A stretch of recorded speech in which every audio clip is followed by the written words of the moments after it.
Hey guys, it's Mathel here once again, and I'm back on the Varunastra Physical Sword ST character.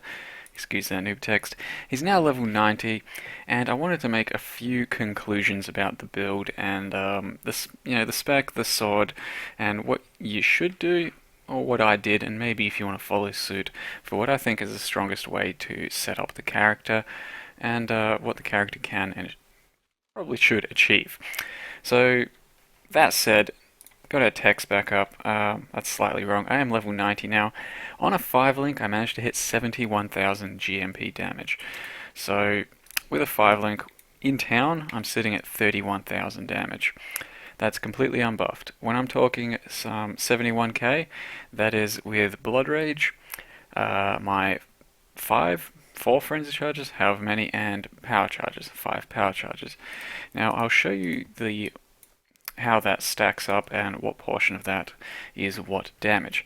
Because what I ended up doing was changing around a few gems for certain reasons, and I'll go into those in just a second.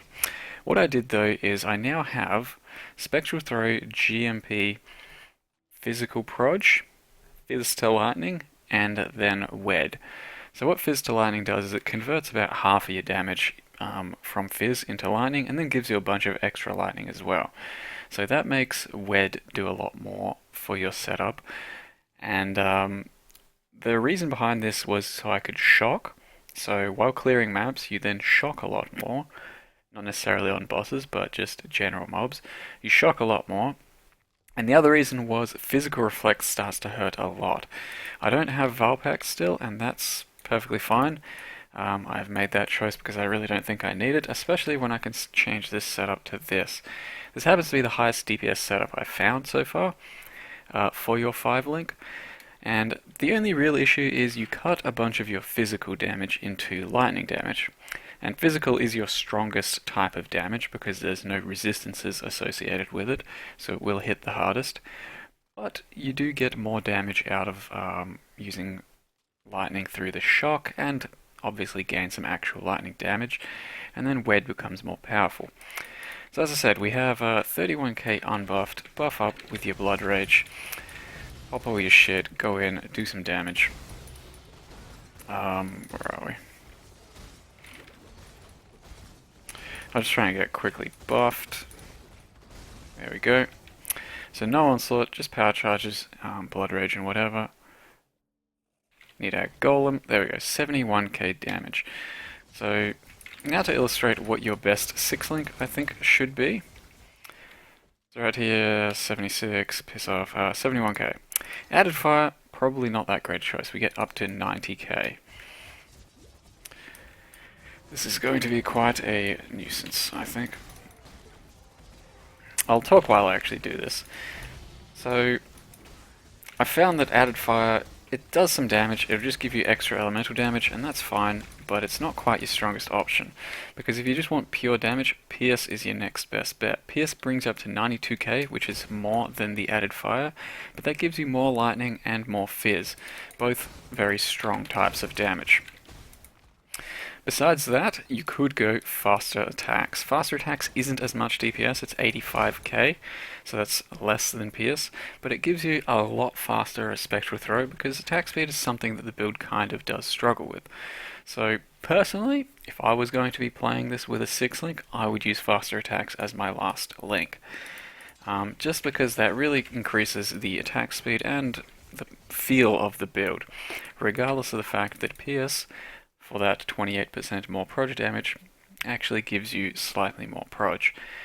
If I could perfect my gear, gems, passive tree, whatever, in the next few levels, which I'm not going to do, I think you could hit 100k DPS.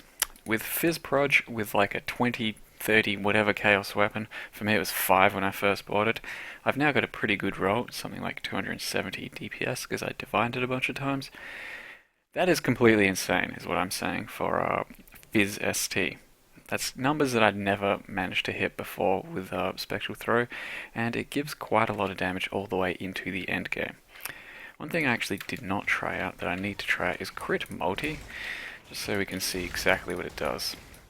Now I'm just using a tabular for the purposes of testing 6 links because I've only got a 5 link myself. Okay, so yeah, so crit multi is strictly. One thing I will mention right now is that it's completely pathetic, sad, and wrong that in my almost crit capped build, where are we, like 85, 86 crit there, crit multi is still worse than the afterthought damage on Pierce. Pierce does 28% more proj damage. That never existed, and the primary function of Pierce is to give you 50% chance to pierce. But that 28% more is still better than the crit multi-gem for a pure crit build. Ridiculous, I know. So throw this thing away. I'm going to keep it because it's in my Val Lightning Strike setup. So the next thing I will mention is I've still kept a Val Lightning Strike. I've tossed and turned a lot about throwing this away, but it's just too goddamn good for getting you out of certain situations by killing bosses instantly.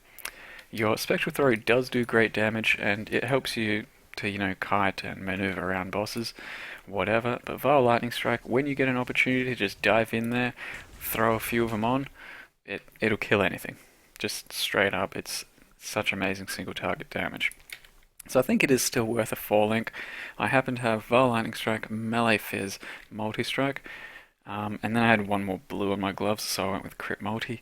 Otherwise, Wed would be a stronger socket. So 3 reds, 1 green would be the ideal situation. So that's what I would do for gem setups and for links at this point. Normally though, I'm wearing my Belly of the Beast. That is 4.6k life at the moment with my passive tree. Now my jewels don't really have any life on them whatsoever, so that is something that could be improved upon.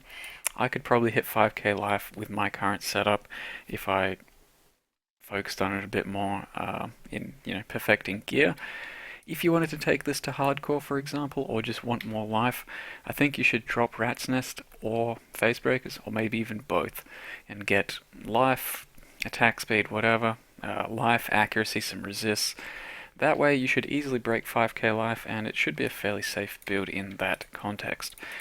Because right now I have 34% evasion, that's mostly from my shield. I have 30% dodge, that's just from acrobatics. And a little bit of block, that's barely anything. As well as that, I am using arrow dancing. So the build is somewhat tanky. You do get Fortify quite often from your Whirling Blades. I don't actually have Valpact, so it's not instant leech, but with your dodge and evasion, it does give you the chance to leech back rather quickly. My next point was leech itself. You get plenty from Soul Raker, that's 1.2% life leech there. That also takes care of all your mana leech. People ask, where do you get, how do you sustain mana? It's pretty much entirely this passive, as well as you get 3 mana gained on hit from the Varunastra, so that helps on lower regen maps. So that's mana sustain easy with this build, and that's quite a lot of Fizz leech you get right there. You get a bit there as well, and you get plenty from Blood Rage as well. So your Fizz Leech is actually pretty strong in the long run. What are we doing here? Killing that nerd. Alright. One other thing I changed, as a personal preference, I went with Face Breakers. Face Breakers give you a lot more damage than Shadows and Dust, just point for point. But it's not that big a deal. If you really do enjoy Rampage, it's a bigger DPS increase to actually use the gloves and sustain your Rampage. I just kind of got tired of having to keep up my Rampage. It really created a very rushed playstyle, one where you just never really got to stop for loot, So it was very annoying, just always having to manage your Rampage and never really be able to stop. Whereas with this setup right now, the only thing I have to worry about is running out of frenzy charges or power charges, which gives you a good 10 seconds to work with.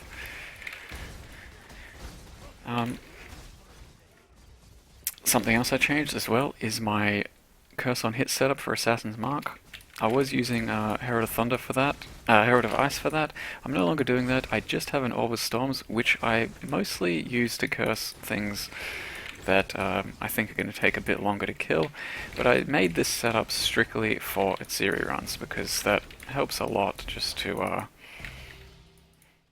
just to curse the heavy bosses and get your power charges going, which gives you a lot of momentum throughout the boss fights. So there I've got Orbis Storms, Curse on Hit, and Assassin's Mark, as well as that I've got Frenzy for when I want to build up Frenzy charges, and also manually curse myself. Which then means I don't need Herald of Ice, and I put on Herald of Ash. Because my crits hit really hard, so the overkill does actually do some good damage. And on top of that, Herald of Ash, once I have this much physical, is going to be a lot stronger than Herald of Ice in DPS terms. Another change I made is I dropped my Quicksilver and picked up Taste of Hate. Taste of Hate is a good defensive flask for this build, as well as the fact that it gives you quite a lot of offense. So let's go full potato buffs real quick, and we can show you exactly what kind of tooltip we're looking at with full buffs up. So I'm only really counting my tooltip as just charges, because that's usually how I've always done it. But quite often I am going to have my Onslaught up, quite often I am going to have Atziri,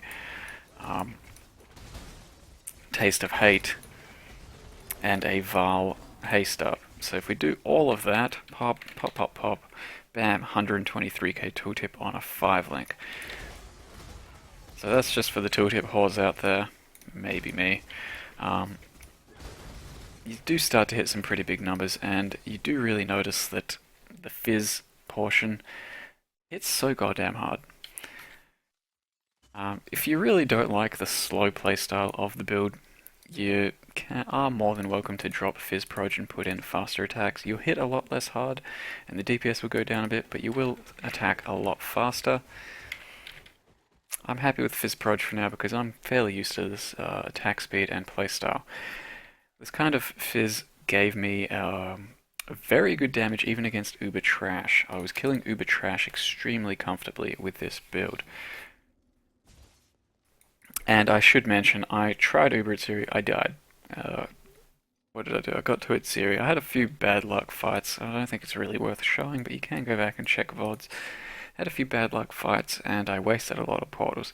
I ended up dying to Atziri. Trash was an absolute breeze, though. Vals were pretty comfortable.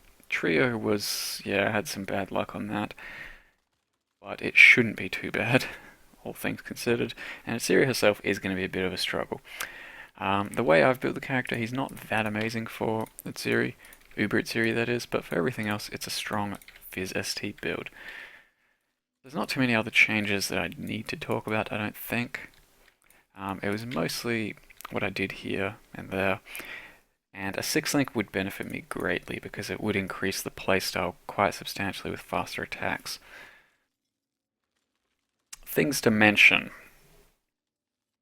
Try to get some physical damage onto rings, amulet, that sort of thing, because the fizz is actually very, very strong, and you will notice a substantial DPS increase by getting some fizz damage on your jewelry. It's a pretty crappy roll, but the crafted master roll is about half as good as the maximum one, which is still pretty good. So, not a bad option to craft some on there yourself. Beyond that, crit multi on your amulet, very important for lots of damage. Yeah. Divining a Varunastra, if it's too expensive to buy a super expensive one, you know, a top tier one, I do recommend that as well. It's pretty fun.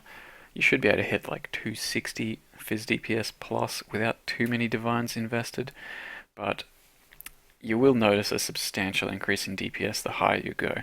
They go from about 220 to 280, and that would be a DPS difference. If I'm wearing a 220, for example, I'll probably have like 20,000 DPS. If I'm wearing a 280, I'd probably have about 34,000 DPS. Strictly speaking, standing in town. So it's a pretty large variance. Take that for what it's worth. So what I'm trying to say is, in conclusion, I do think this was a very strong physical ST build. Can be as budget as you want to make it, because this sword, you know, at its baseline, going to be something like 10 to 20 C. Might be a bit more these days. And everything else, you know, it's as expensive as you want to make it. Mostly going to be jewelry that you sink a lot of currency into. Belts, shields, everything else, belly of the beast, that's all pretty cheap stuff. depending on how good you get it. If you want to try a physical ST build, I would highly recommend Varunastra. I'm not sure what else I could possibly recommend. Daggers, swords, all that shit. That's going to be pretty goddamn expensive and hard to get working, I think. So Varunastra, Assassin, a very good ST build. If you want to not do Assassin, you can definitely, as I mentioned, run with a Crit Strikes gem. It's going to take an entire link though, bear in mind, but then you won't have to be an Assassin, and you can pick something like Ranger, Scion, maybe even Duelist for God knows what reason. That's all I got for you guys. Thank you very much for watching this massive rant and explanation. I hope it gave you some insight into the character. Have fun if you try the build. Good luck to you, and thank you very much for watching. I'll see you guys next time.